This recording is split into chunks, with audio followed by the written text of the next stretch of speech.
I got nightmares in my head, I fear thoughts build up until I can't hear. My mind fills up into a creature, and it haunts me somewhere much deeper. I got nightmares in my head, I fear. Hello and welcome to True Crime Rocket Science, the most authentic voice in true crime. This is day 19 of the search for Jay SLATER. Do you remember the early days of this case? Gosh, 2 weeks ago, it feels like a lifetime, another life, doesn't it? But in those early days, do you remember all the talk about Instagram logins? I think there were also even references or rumors about Facebook logins. Now, you may have noticed, or maybe you didn't, that this channel didn't cover the Instagram logins, not as proof of life and not as evidence of foul play, just didn't touch it at all. Why? Because it wasn't either of them. It's not evidence. Jay didn't even use Instagram in the fabric of this case, certainly not nearly as much as he used Snapchat. So what was the relevance of the Instagram logins? Not relevant at all. It was some randoms in social media trying to jerk our collective chain. Probably some of the same opportunists that were trying to extort money out of the poor boy's mother, something I covered in a previous video, by mischievously trying to claim a ransom. Now, the only reason I'm dealing with this now is because I'm moving into a phase where I want to deal with fake news, misleading stories, and bogus conspiracies head on. And one of them was the one about Instagram being logged into by a mystery person. Another one has just come out about some video that is apparently showing Jay SLATER, but it's a video that's apparently 9 years old. Are you taking that seriously? Are you not verifying where this video actually comes from? Do you do that? Do you verify? Do you care about the source that something is? And do you know the difference between a credible source and a source that's not credible? Do you know the difference between credible information and information that's not actually evidence? Can you remember what you thought of the whole Instagram login at the time? Did you know to put it in the outbox, or did you regard it as a red flag? Well, it barely qualifies as a yellow flag. It's not evidence. Two interesting aspects that have emerged from this conversation of late are, firstly, is social media changing how we think, changing our psychology, in effect, changing who we are? What do you think the answer is to that? Because if it is a very important force, and it's possibly a force for ill, a force for bad things to happen, or it's a force for good. It's quite important that we know the answer to that. Secondly, and I'm quite astonished I've even got to ask this and say this, what is a conspiracy? Someone made a comment that until the facts come out, everything is a conspiracy. Is that true? Is that fair? Now, before we get to that, just a reminder that I'll be doing a special live stream tonight, reviewing what we've learned so far in this case, comparing this case to some other Britons that got into trouble abroad. I've been meaning to do that, cover that. And most important, what is the TCRS strategy for searching for Jay? I've touched on it in a little bit of detail, but practical, fact-based, how should the search proceed right now? And that is what the live will be opening up with. So if you're interested in my coverage, please join us. Just note that the time is subject to change an hour or two earlier or later, so just watch this space. If you haven't subscribed, please do. Welcome to the many of you who have subscribed. By the way, I will no longer be responding to comments that aren't from subscribers or members. I just don't have time, and it's also, puts me in a funny mood for the rest of the day, just having to deal with certain things. So obviously, if you're quite invested, if you care about, then please do subscribe, and I'll be very happy to respond to your comments. Please also hit the thanks button if you are really appreciative, and let's get started. So, simple question: how does a dog wag its tail, or does a tail wag the dog? Now, you might think it's a silly question to ask, but we're talking about the impact of media and social media. Now, again, let's ask that question: does a dog wag its tail, or does a tail wag the dog? Now, you may, as I say, laugh at the idea of a tail wagging a dog. and a tail determining what the body and mind of a dog should do, as if the wind or some invisible force, a smell, flip the tail one way and that should send the entire animal in a particular direction. Now you might think about that almost a dog running backwards, following its tail, and the tail going in whatever direction is causing the dog to go in whatever direction. Now, ironically, and if you think that's silly, ironically, that is precisely what's happening to us. To many of us, except in our case, it's not a TAIL made of hair, but a TALE, stories made of hot air that is wagging us. Or more precisely, lots of tails amounting to so many storms in so many teacups. And I must say, in the past, my strategy for dealing with this sort of thing was just to simply ignore it. And unfortunately, when you do that, it is kind of allowed to develop almost like a cancer, and it actually feels like you actually have to deal with it, which in a way validates it, unfortunately.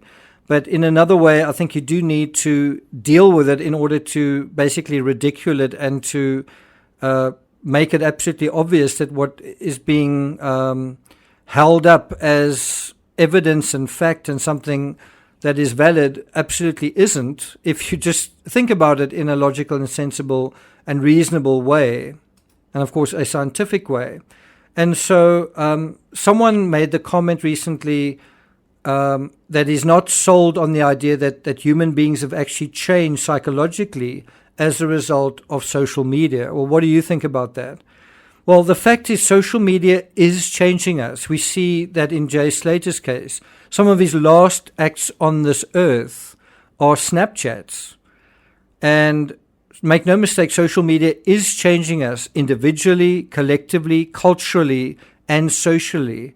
So really, fundamentally, we are being changed through social media. We are being made more tribal. We are being made more divided. We are being made more susceptible to fake news. We are being made more susceptible to chances and opportunists.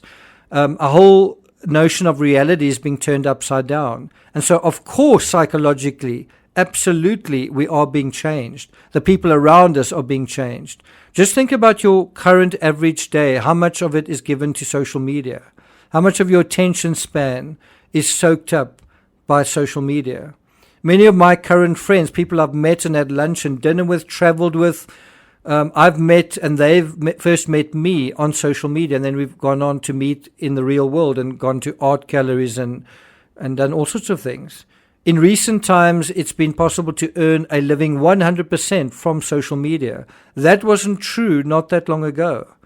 It was never true for boomers. It was not true for most of my life, certainly half the time that we Generation X's have been around. But it's absolutely the norm for the Zoomers, Generation Z, and also for Generation Alpha. That's what's waiting for them, the children of millennials, those born since 2010. I probably couldn't have become a successful freelancer or gotten a job in the media without the advent of social media. In fact, it's due to living and blogging. Remember that thing, blogs? Living in South Korea, that I got a job working for South Africa's second largest media house. And at the time, they were terrified of social media, and that terror has proved to be exceedingly well-founded. In fact, so many publications that I wrote for once upon a time don't actually exist anymore in paper form, because the media landscape has changed foundationally and fundamentally, and it is still changing, and we've changed with it. There's a lot more to say about this topic. It's pretty fascinating, but for now, I'm not going to go further than to say even my graphic designer, who's recently been thrown into the deep end of true crime, she's interested in true crime, but certainly not been as interested as I am, I guess. And she says she's noticed a sudden drop in the length of her attention span since she's been paying attention to it. Then there's the other comment someone made: until the facts come out, everything is a conspiracy. I'm sorry, but that's not accurate at all. One also cannot equate one theory with a conspiracy theory and say they are equal, or for that matter, equally valid. A conspiracy theory is by definition not true and demonstrably not true, although it may have small elements here and there that are true. but which are then artificially emphasized, such as the Instagram login, confirming that Jay is a victim of foul play. This case is a good example of where the available facts support an accident scenario, very much so, and they very much do not support foul play, although it would be disingenuous to say that there's absolutely no suspicious aspects to this case. There certainly are a couple. But a single suspicious aspect, some unknown, the drugs aspect say, that doesn't suddenly elevate a case into foul play. There are actually numerous cases in the past that involved one scenario, fact-based, agreed upon by the law, by the media, by the family, by friends, versus an unproven conspiracy by social media. Here are a couple. Kylie Rodney died in an accident after taking a wrong turn. Conspiracy, foul play, she was murdered. Tick which box you fell into. Number 2, Stephen Avery making a murderer. He murdered Teresa Holbach. Conspiracy. The police tried to frame him. Tick the box that you belong to. O.J. Simpson murdered Nicole Brown and Ron Goldman. Conspiracy. Well, there are actually several. One of them was that the police were racist. Another one is that somebody else or a drug gang were involved. Tick the box that you belong to. Number 4, Riley Strain died in an accident of taking a wrong turn. Conspiracy, foul play, he was murdered or robbed and the police were covering it up or not investigating it properly. Tick the box that you belong to. Karen Reed, same. Tick the box that you belong to. The list goes on and on and on. Now, I have to say, when we're dealing with a developing story, and this is still a developing story, in fact, a detective has just said, Jay may even still be out there alive drinking rainwater while we are bickering on social media about this and that, and I don't really like having these conversations during the developing phase of a story. I like to just focus 100% on what do we know, and that is what we're going to do in the live stream. We're going to talk about what is the right way to search for him right now based on everything we've learned so far. And then we're also going to look at some intertextual elements, some other Britons that got into trouble abroad. What does that tell us about this case, if anything? And also, I'm going to try and test your ability to figure out some of those cases, giving you a little bit of the information, asking you, what do you think? Is this foul play?